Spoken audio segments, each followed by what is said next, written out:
Gosh. Good evening, Blackpool. Yeah. It's not bad at all, is it, Blackpool? I'm surprised more people don't know about it. Anyway, my name is Miles Jupp, and I'm privileged not just to be here, but in general.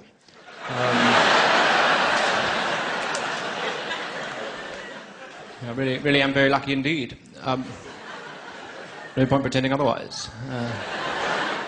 It's good to be somewhere sophisticated, such as Blackpool. It is. I've had an extraordinary run of weird, nerve-wracking gigs recently.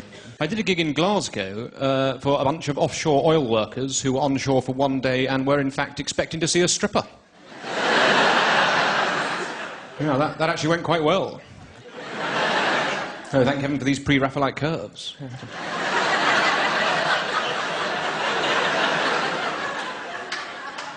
Had to absolutely work my arse off, but we all went home happy. It's extraordinary. You do gig in extraordinary places. I did a gig at the beginning of this year in a little village on the south coast of England, a little village hall. A village hall is absolutely the worst place to even attempt this sort of entertainment. It's a little tiny stuck-up village. Everybody knows each other. Everything about this gig was weird. If I could describe the inhabitants of this village in one word, it would be wrong.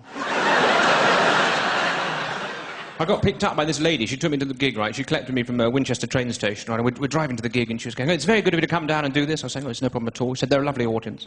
I said, "Yeah, tell me about the villagers. What are they like?" She said, "Oh, well, the youngest is about 45, something like that." "Oh, what about the oldest? About 85, 90? Yeah, pretty laid-back bunch. I think you're going to like them." Oh, gosh, they do sound, if you don't mind me saying, madam, they do sound a little bit on the older side. That being the case, is there anything that I'm not allowed to talk about? So what do you mean? I said, "Is there anything I'm not allowed to say?" Said, "Oh, no, you can say what you like. There won't be any ethnics there."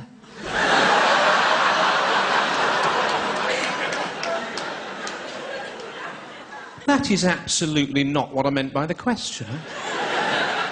Anyway, I did their racist gig, right? 2 weeks later, I received a handwritten letter of complaint from a member of the audience, a prominent member of the Women's Institute, she told me, claiming that she thought there was too much bad language in my performance. What sort of village is that, where the moral high ground is occupied by the racists who don't like swearing? It's just pedantic behaviour, isn't it? A member of the WI writing a letter like that. I mean, I thought Calendar Girls was shit. I didn't write a letter to anybody. Just blame myself for going. I think what happened, basically, the lady, she heard the way that I speak, properly. And, no offence, obviously, Blackpool. Seriously, though, listen to yourselves.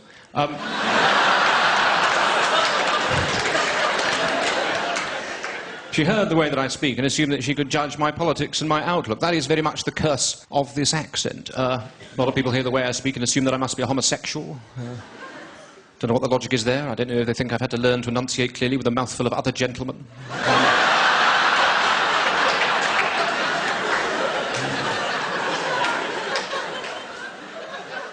It's not the way I'd choose to speak. Obviously, nobody would choose to speak like this. I'd much rather have any sort of accent. I'd much rather have a Scottish accent and sound whimsical and tough, or an Irish accent and not have to write any material.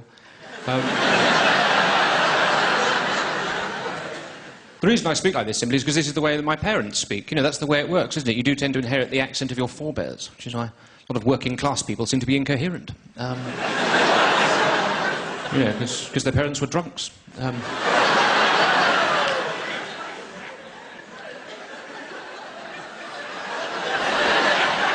I am joking, obviously, when I talk about the working classes. I must be. I haven't met one.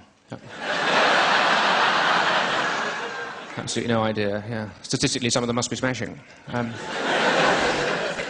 It may surprise you to hear, Blackpool, that I encounter quite a lot of street aggression.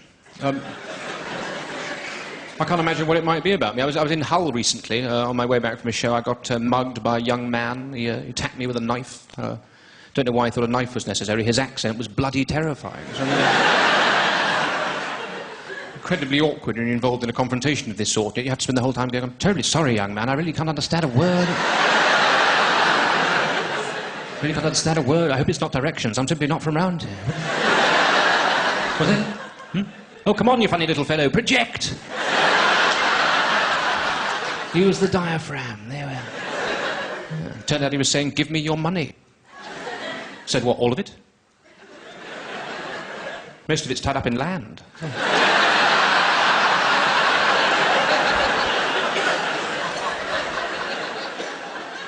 Paperwork's going to be an absolute nightmare.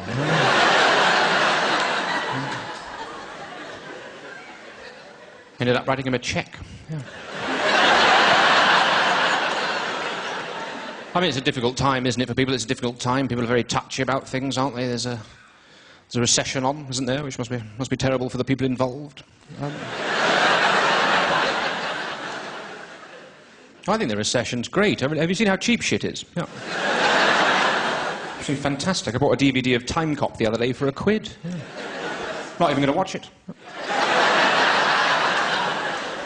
It's a very strange business, isn't the recession? As soon as it happened, people were desperate to blame someone. A lot of people said, oh, it's the fault of the bankers. I don't know if that's the case. I don't know if that's how it works. I think if anyone is to blame for the recession that we're experiencing in the UK, it was the television news telling us that there was going to be a recession, and us all just sort of obediently going along with it, you know?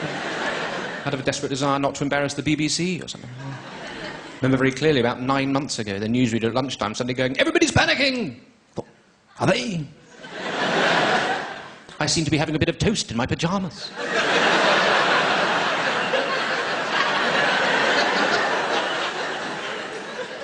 Gosh, how serious is this? Will I need slippers?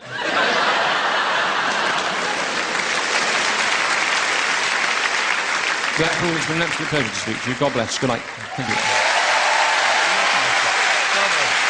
Well done, Chappie. Brilliant. Posh Chap, ladies and gentlemen, we love Posh Chap! Wondrous.